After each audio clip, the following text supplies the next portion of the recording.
King Farouk of Egypt wondered what he might achieve with officers from elite units of the Gestapo and SS who had fought so hard against the hated British. As the saying goes, the enemy of my enemy is my friend. Thus, a number of Nazi experts who had escaped the Allied dragnet were hired by the king as military, financial, and technical advisors.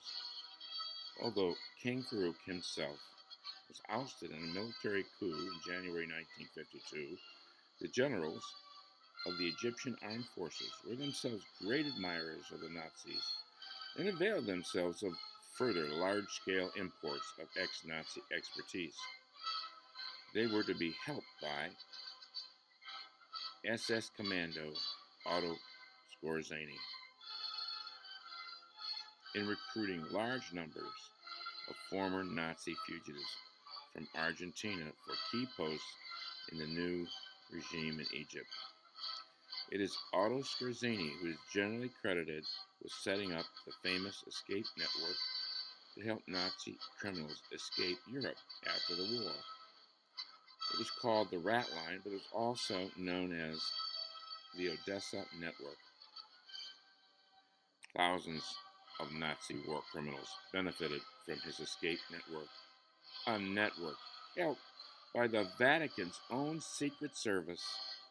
These Nazi fugitives were led to safety in Arab countries in Latin America between 1949 and 1952. The Odessa Network also had close links with the CIA. Skorzeny himself worked with the new West German intelligence service set up under CIA auspices by the former wartime intelligence chief Reinhard Gehlen. In fact, it was the leading CIA officer, Alan Dulles, who invited this SS war criminal, Otto Skorzeny, to help reorganize the security forces of the new Egyptian Republic. In Egypt, some former SS and Gestapo officers had been supplied with the first batch of about 100, being enlisted by Otto Skorzeny in 1953. The first victims of these Nazis were Egyptian Jews and communists tortured by Gestapo experts. From Egypt, the model for a Nazi network spread through the Arab world. For example, former SS Alois Brunner in Damascus. This Nazi model later probably played a part in the massacres against the left in Iraq following the CIA and Nasser-backed coup there in 1963. As early as January 1952, Odessa was in contact with influential Egyptian army officers and the former Grand Mufti of Jerusalem, Hajj Amin al-Husseini, who had lived in Egypt since the fall of Nazi Germany. According to Israeli intelligence agency Mossad and French intelligence files, numerous former SS officers held key positions in the Secret Service and political police in Egypt. There are 19 named on the next slide, but there were many more. This is a good time to pause the presentation and take notes or screenshot so that you can have this information.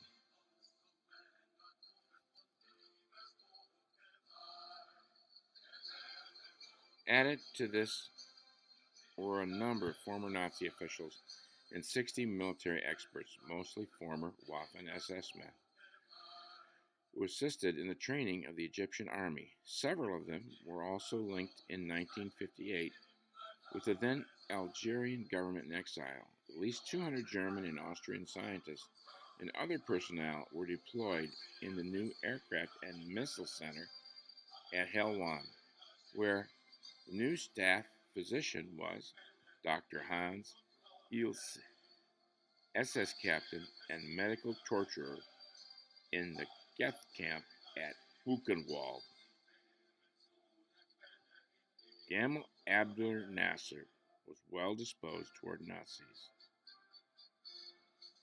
However, he was exposed to the world press in October 1962. Nazi collaboration was well known at that time with the Nasser regime. Not surprisingly, the few remaining Egyptian Jews fled. From a population of 74,000 Jews in 1948, by 1974 only 350 remained.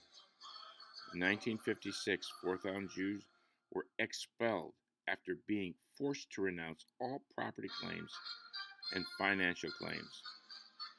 In 1957, all Egyptian Jews not in continuous residence since 1900 were deprived of citizenship. In 1960, many synagogues were closed down, along with Jewish orphanages, schools, hospitals, and old people's homes. And in 1967, all Jews in official positions were dismissed, with many more tortured and expelled, according to Martin Gilbert. Was Gorseni in Egypt to promote U.S. interests or Nazi attitudes toward Israel?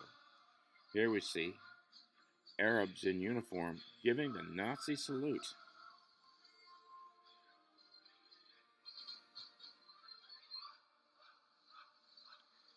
Here we see Hezbollah terrorists giving the German-trained salute.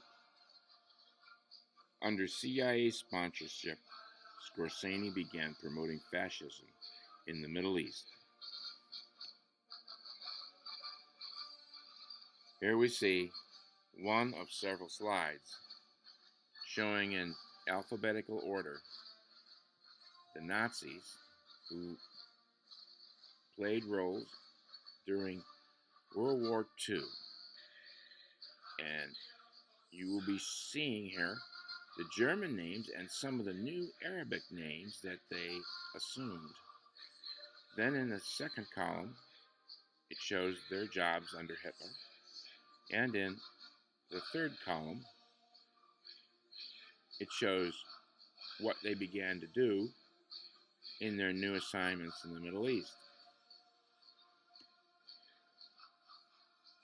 Again, it shows the names of the Nazis, the German names, and some new Arab names, their jobs under Hitler, and their jobs after World War II. And here we have more of the same. Their German names, some new Arab names, jobs under Hitler, and jobs after World War II. These are 32 of the Nazis who were known to continue after the war in activities that were similar to their activities during World War II.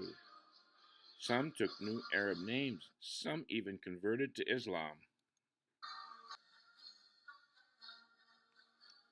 Otto Skorzeny and the Paladin Group. During World War II,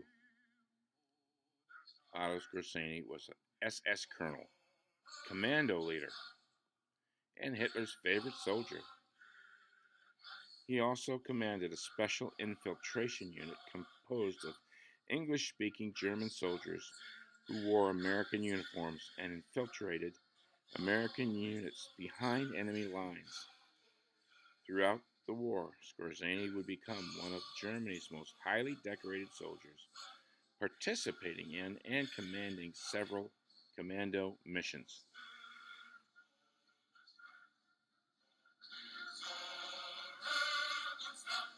After World War II, Skorzeny was prosecuted for war crimes, but was released when British MI6 decided to not use their evidence against him, as it would expose their own intelligence networks. Well, he finally found a home in Spain after gaining the support of fascist dictator Francisco Franco.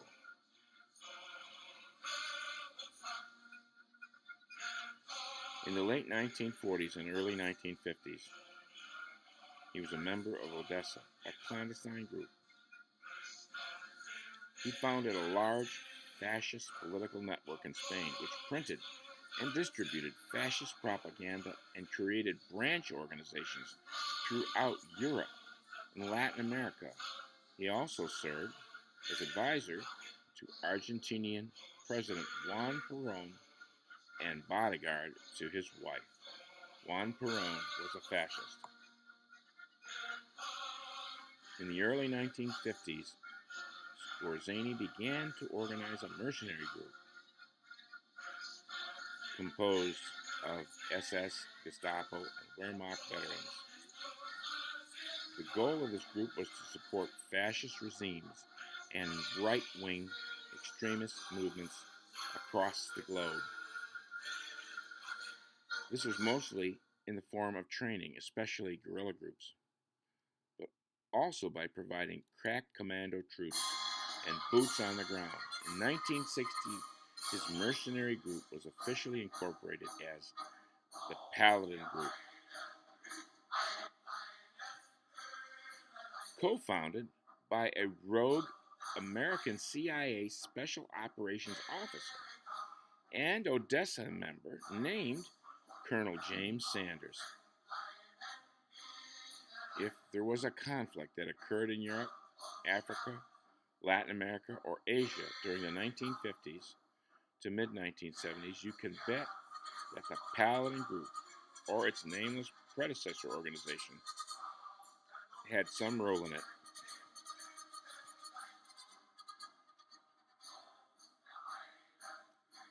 Skorzeny and his men trained the newly modernized Egyptian army and various commando units in preparation for a possible plan to oust British forces from the Suez Canal. Skorzeny would later become President Gamal Abdel Nasser's advisor.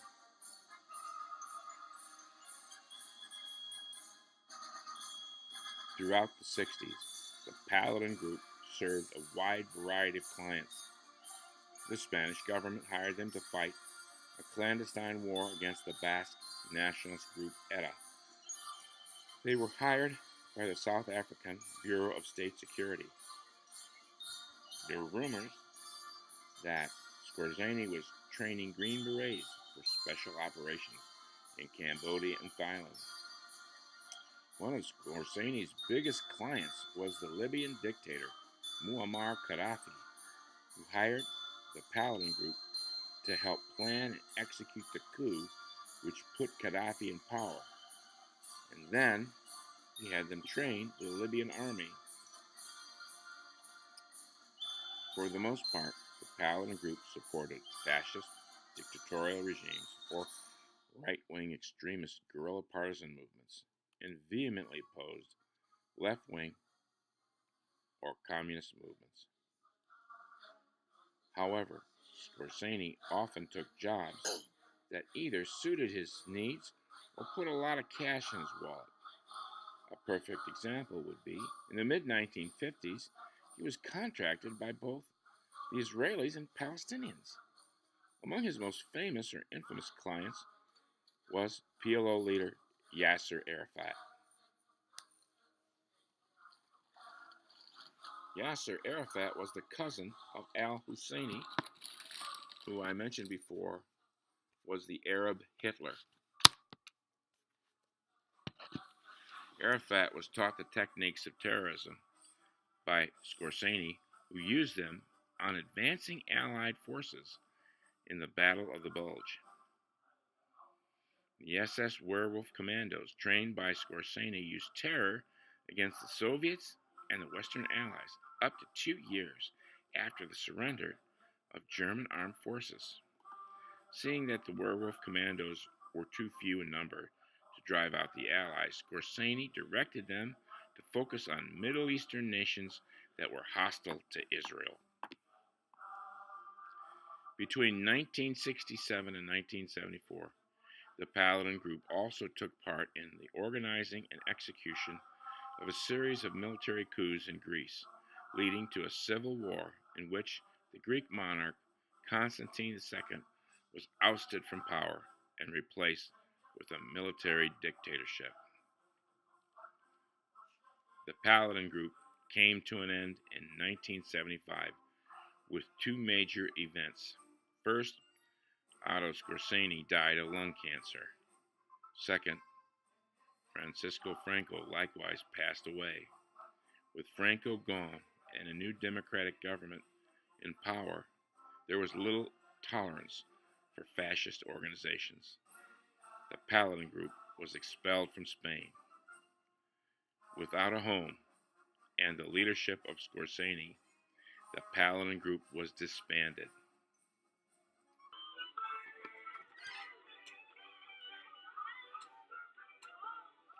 In 1975, Otto Scorsese, the scar-faced former henchman of Hitler, died of lung cancer. The numerous photos of Scorsese holding on to a cigarette show at least one of the factors that contributed to his demise. The cigarette smoke. Scorsese was just the sucker on the other end. His days of being the fascist gun in the West were done. Mein Kampf is a bestseller in the Arab world. It was distributed by the Palestinian Authority headed by Yasser Arafat. Yasser Arafat became a disciple of al-Husseini at age 17. He was also his cousin. Al-Husseini was the Arab Hitler of the Middle East.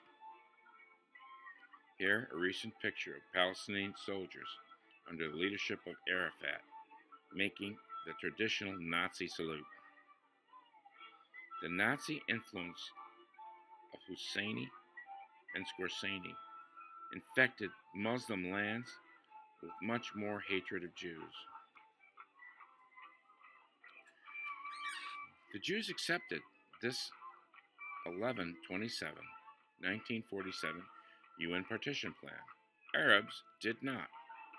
The Husseini-led Arab Higher Committee, AHC, the Palestinian Arabs government, called a general strike. The civil war had begun. Zionists met in 1897, 50 years before the 1947 partition. In 1947, the plan demarcated Palestine into a Jewish state and Arab state. Fighting began but ended with Israel as a new state in 1948. Dark blue Jewish settlements were linked by the areas on the map in light blue. This would not be the last defeat for the forces of Husseini, as you'll see in part 6.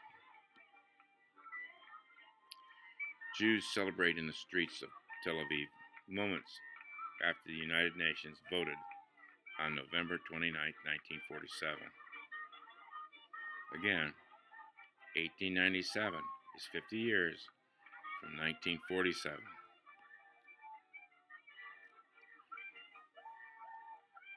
After November 27, 1947, the Jews formed what became the Army of Israel as the British left in May of 1948. The new army was victorious over the Arabs, and the UN recognized the nation of Israel.